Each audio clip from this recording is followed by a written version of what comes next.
talagang first time. Nakakakaba, nagulat tuloy ako. Pero biyaya po sa ating lahat. Magandang hapon po sa inyong lahat. At binabati ko po ang ating birthday girl na si Janelle.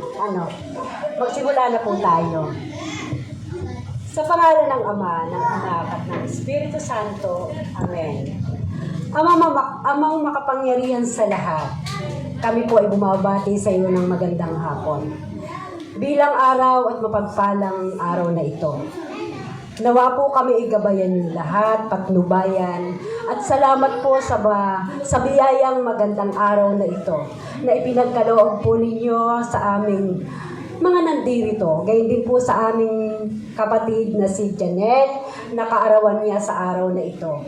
Biyaya po at pagpapala sa ating lahat, at bilang pagbati po sa ating may kaarawan, nawa po ay siya ay bigyan ng mahabang buhay, kalakasan ng kanyang pangangatawan, masigla, at nawa po ay sa habang buhay ng kanyang tatahakin isang maganda at malusog at mapayapang buhay ang ipagkaloob sa ating dakilang Ama. Yun lamang po at maraming salamat sa ating lahat. Happy birthday, Janelle!